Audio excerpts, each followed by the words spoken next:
Kita siapkan hati kita untuk menerima firman Tuhan, tapi sebelumnya saya mau dorong Anda yang belum subscribe ke channel ini untuk melakukannya.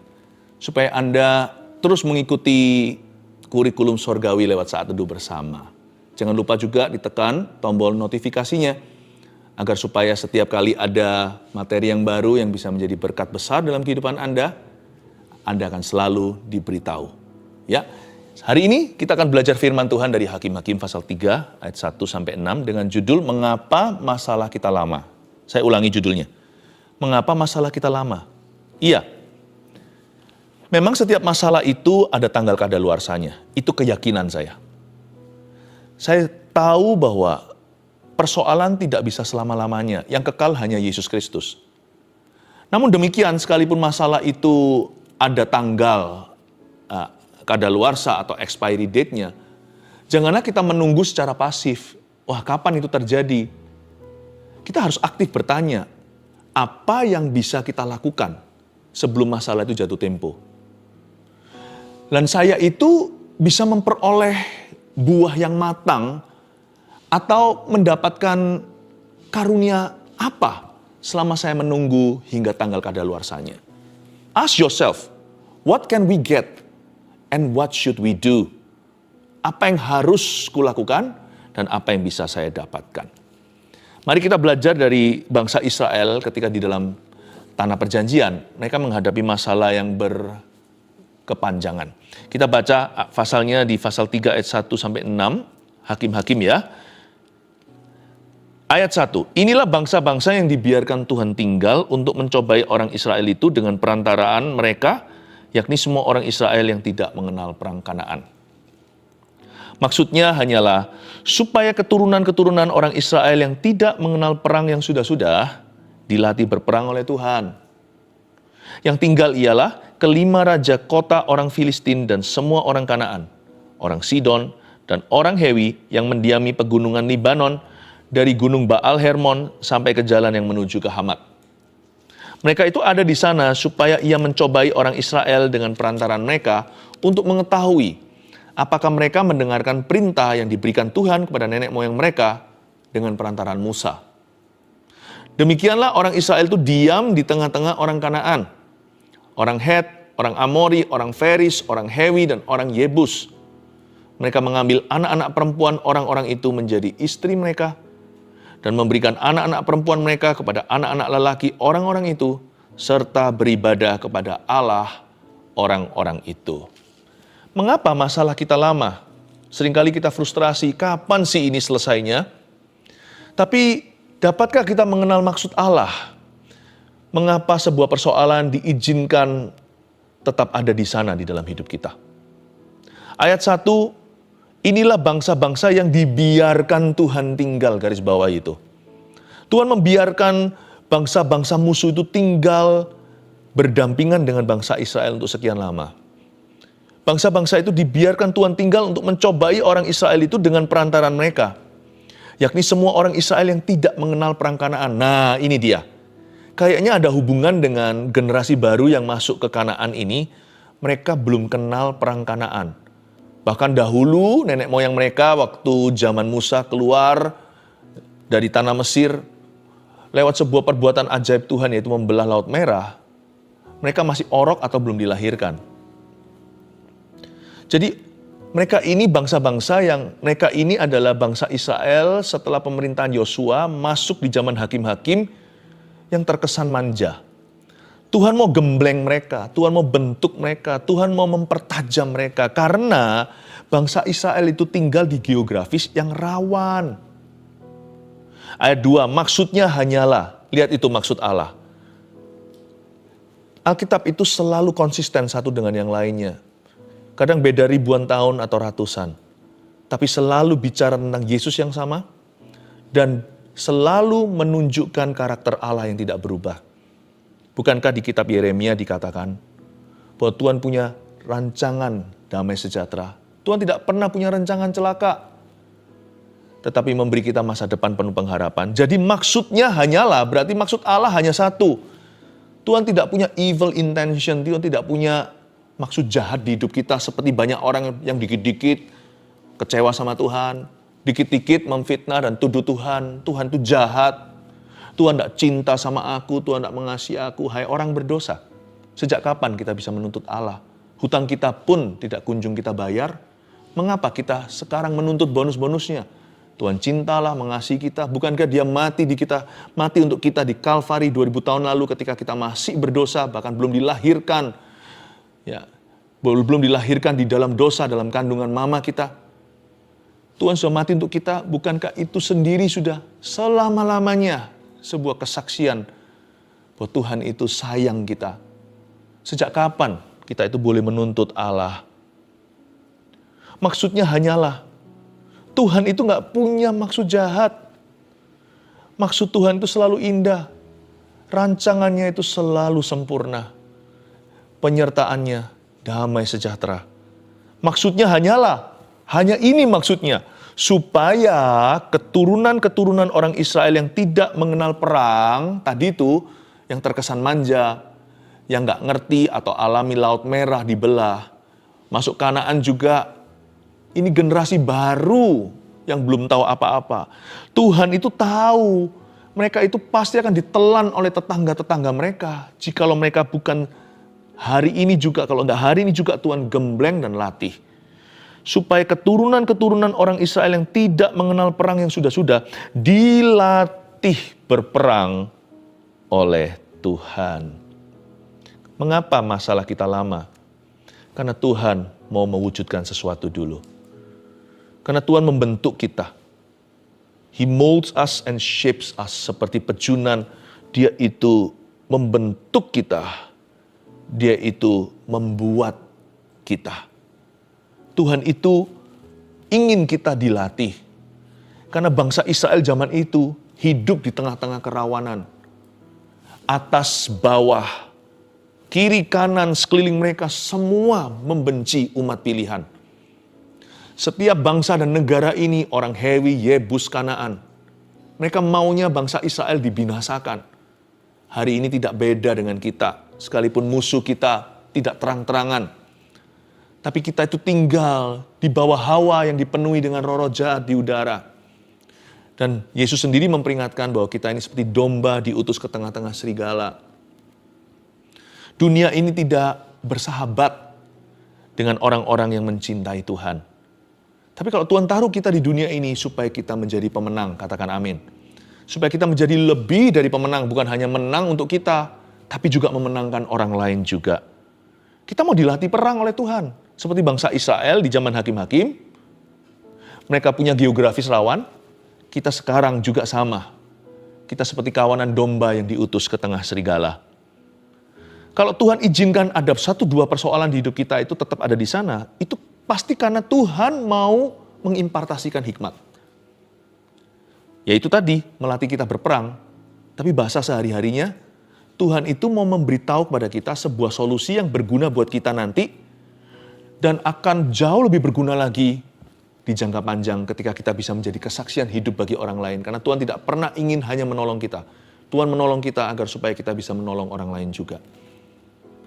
Jadi Tuhan itu mau memberikan kita sebuah solusi. Makanya sabar dulu.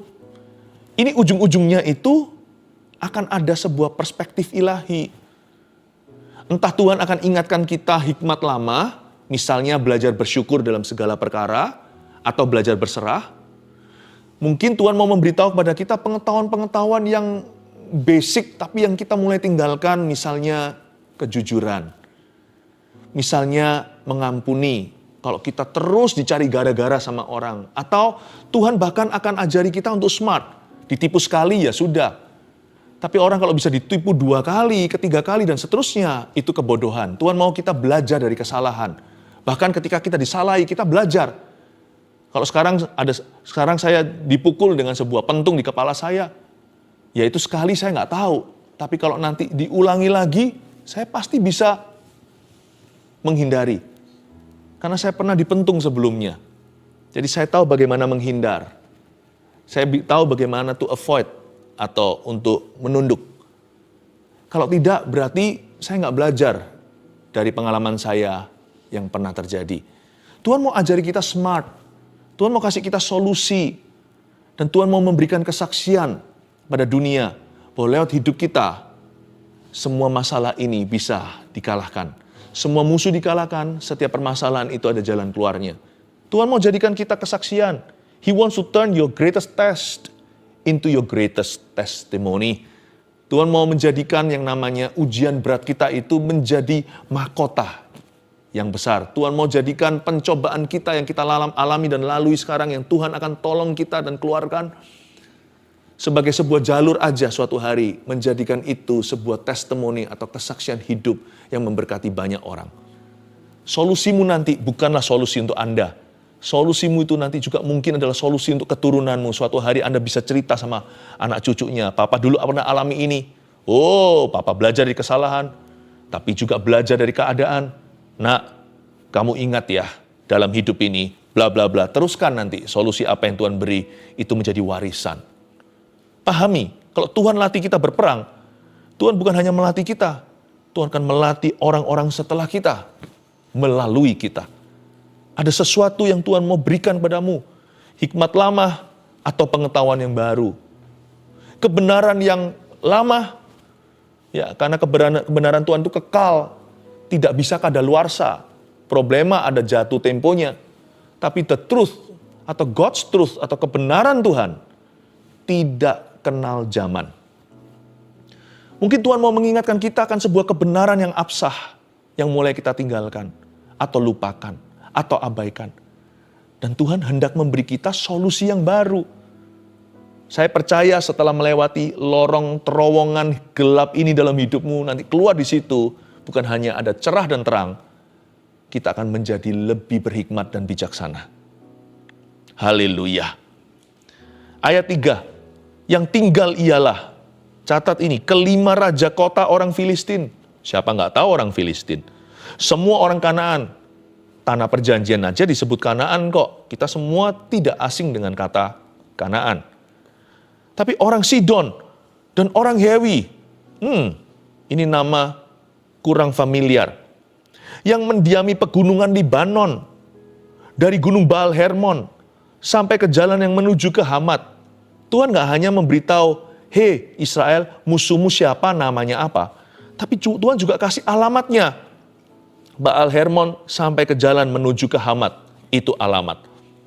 Maksudnya apa? Waktu Tuhan mengajarkan kita hikmat, lewat persoalan yang kita alami itu untuk sekian waktu, yang terkesan lama sekali, Tuhan mau kita jadi smart. Tuhan mau kita jadi peka dan berhikmat, hingga kita bisa identify our enemies. Justru ketika dihimpit dalam tekanan, ketika seseorang itu mengalami problem, kalau dia terus jalan dengan Kristus, dia akan semakin cermat. Cara pandangnya akan semakin jelas. Bisa membedakan tangan kanan dari tangan kiri. Dia akan tahu apa yang merupakan enemy, apa yang bukan musuhnya. Sedangkan kalau orang itu di dalam masalah, lalu dia panik sendiri, lalu dia jadi orang yang kepahitan, orang gitu biasanya babi buta. Semua orang disalahkan, main kambing hitam, karena orang yang demikian bermentalitas korban. Nanti lihat ya, yang gak ada hubungan disalah-salahkan. Yang salahi dia orang ini, seluruh keluarganya dibenci, seluruh ras sukunya, bahkan agama. Kita nggak bisa lagi memilah-milah. Masalahnya itu ya itu, nggak usah diperlebar. That's why it's very important. Penting sekali. Kalau kita menghadapi masalah yang tidak selesai dalam hidup kita, identify your enemy. Jangan hanya pukul rata. Jangan tahu nama besarnya, orang Filistin, orang Kanaan. Kenali yang namanya orang Sidon, orang Hewi, orang Yebus. Tahukah Anda Yebus-Yebusmu? Ya, yang kita tahu secara umum, jangan berdosa. Tapi setiap orang itu punya kebiasaan buruk sendiri-sendiri. Masing-masing punya kebiasaan lama. Setiap individu itu beda-beda.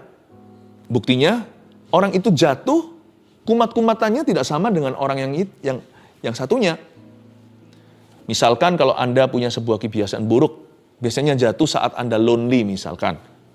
Beberapa orang masuk dalam dosa seksual ketika dia sendirian.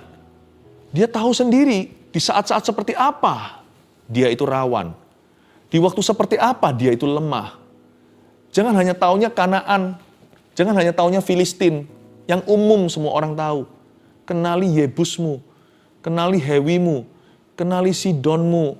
Ada orang yang hatinya syarat kecewa, dikit-dikit kecewa sama Tuhan. Orang yang seperti itu harus lawan arus kalau mau ikut Yesus. Justru ketika dia berada dalam problema, cepat ambil langkah puasa. Orang lain doa aja biasa, tapi jenis yang kau alami tidak bisa diusir kecuali doa dan puasa. Rendahkan hatimu serendah-rendahnya. Seperti pakai kain berkabung. Dan Anda berkata pada Tuhan, Tuhan, aku ini biasanya kalau di titik ini sudah menghujat Tuhan.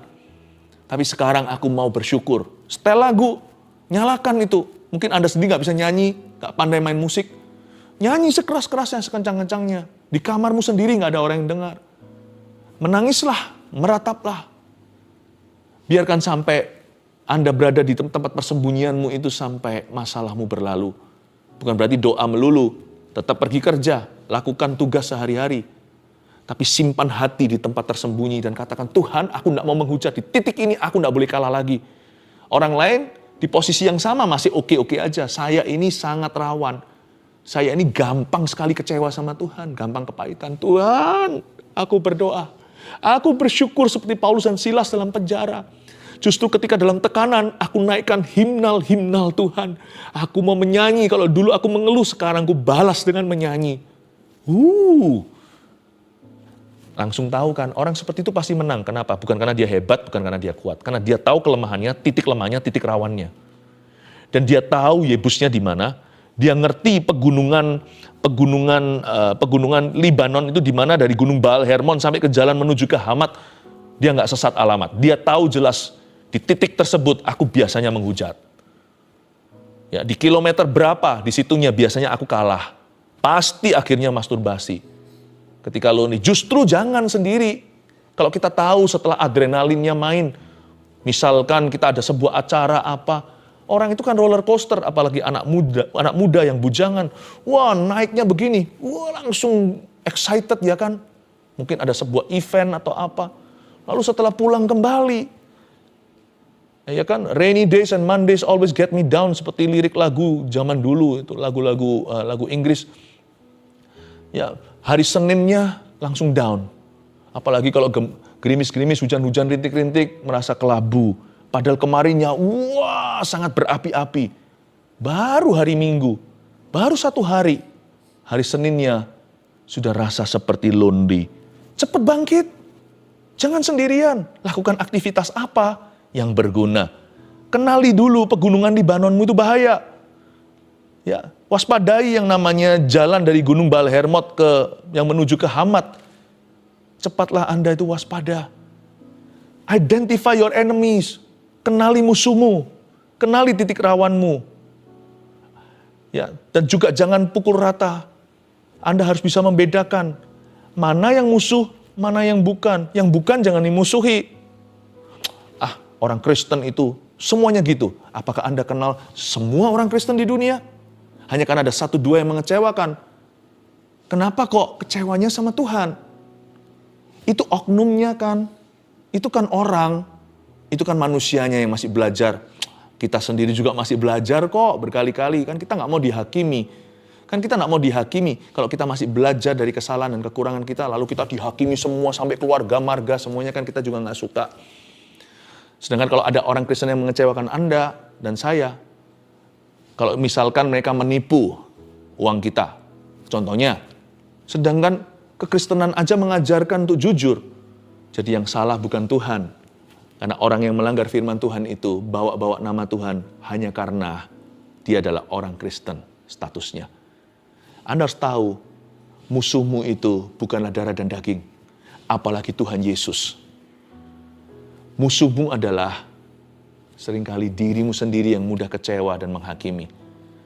Musuh kita bukanlah manusia, malah justru kita doakan. Tapi tentunya kita belajar jadi smart. Kalau ditipu sekali, ya apa boleh buat.